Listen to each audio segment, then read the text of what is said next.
Bismillahirrahmanirrahim. Assalamualaikum warahmatullahi wabarakatuh. Pada kesempatan kali ini saya akan mempresentasikan terkait dengan penggunaan aplikasi SBMET. Pertama kali yang harus dilakukan adalah membuka browser dulu. Pastikan ini sudah connect dengan internet. Kemudian ketikkan alamatnya, alamat URL-nya. Nah, dari sini akan tampil halaman awal sbmet.infmpapua.ac.id. Kemudian jangan lupa klik sign in.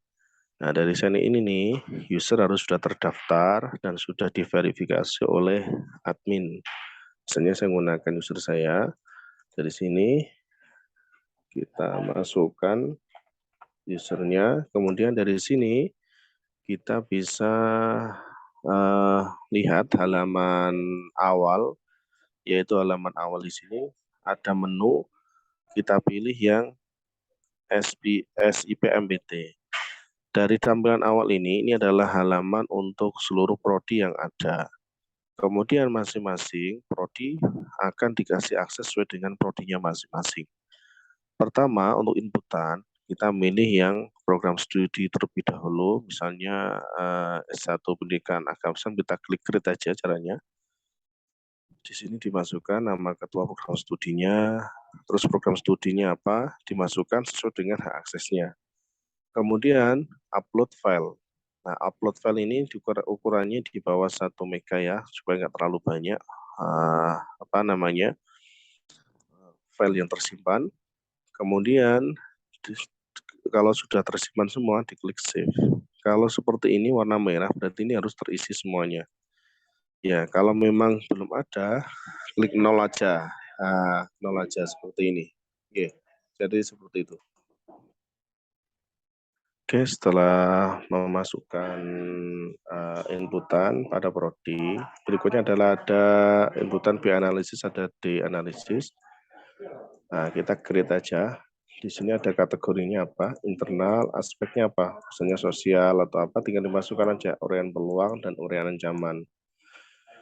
Kemudian masuk ke C, kinerja. Nah, kinerja ini kita masukkan untuk C1, fisik keilmuan. Nah, jadi prinsipnya sama, kita memasukkannya, kita tinggal memilih prodi yang mana, kemudian dituliskan, jelaskan hubungan visi misi, ketersediaan dan seterusnya. Ini kemudian jangan lupa mengupload file yang tanda bintang ini, asterik ini harus disediakan. Sehingga kalau ini nggak dipenuhi, maka akan muncul warna merah seperti ini. Oke, kalau membatalkan klik discard. Ya, kemudian kita masukkan C21, struktur organisasi. Caranya kita create program studinya apa, gambar struktur organisasinya, dan tanda pilih ada atau tidak ada. Kemudian dituliskan ketersediaannya apa, kemudian diupload dokumennya. Kemudian yang lainnya juga sama prinsipnya. Intinya kita pilih salah satu, misalnya untuk publikasi ilmiah mahasiswa, misalnya kita klik create, maka kita masukkan prodinya apa, kita masukkan, kemudian jumlah judulnya berapa. Misalnya kita ambil contoh 20, kita pilih TS-nya berapa. TS ini mengikuti 2021, 2022, kemudian publikasinya yang mana. Kemudian kita pilih untuk proceeding-nya, kita tinggal milih aja, misalnya masukkan sini. Kalau lebih dari satu, nah, kita bisa masukkan.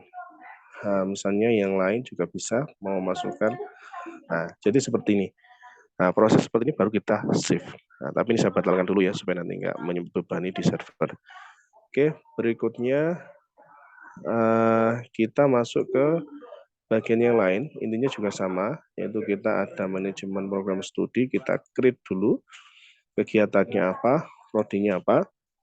Jadi kita pilih prodi yang mana, kemudian waktu pelaksanaannya, tanggal, kapan, pesertanya siapa. Nah, ini peserta ini kalau masih kosong, maka ini harus diinputkan dulu pada bagian C4, sumber daya. Kita masukkan nama dosennya, kemudian ada SK pengampu juga harus dimasukkan dulu. Kalau ini belum dimasukkan di bagian C4, maka kita nggak bisa masukkan yang bagian tadi yang terkait dengan dosen. Jadi itu. Jadi itu terkait dengan kondisi real yang ada di sana. Oke, berikutnya ada D kegiatan, ini juga sama prosesnya. Ada proses untuk memverifikasi data seperti ini ya. Ini datanya sudah kita bisa download. Nah, ini akan muncul contoh datanya saja ya, contoh data yang sudah termasukkan. Oke, kemudian ini untuk proses input data. Kemudian untuk akses sebagai audit, maka kita bisa melihat hasil konsolidasi, kita masukkan datanya, prodi apa, kemudian dari sini kita masukkan per item tadi, skornya berapa. Kalau kita mau buat baru tinggal milih aja prodi yang mana. Nah, kita masukkan misalnya skornya ini adalah 01 sampai dengan 0 sampai dengan 4, kita masukkan 3,9. Nah, maka di sini otomatis generate skornya. Maksimal skor itu adalah 400. Kemudian kita masukkan juga scoringnya misalnya 5 gini. Nah, 5 nggak bisa. Kenapa? Karena itu melebihi dari interval antara 0 sampai dengan 4. Maka di sini harus disesuaikan dengan interval yang ada ini. Kemudian juga ketika kita milih 4 misalnya atau 3,9, maka dia generate ini total skornya. Di sini akan muncul skor berapa. Yang mengisi ini siapa? Ini adalah seorang auditornya.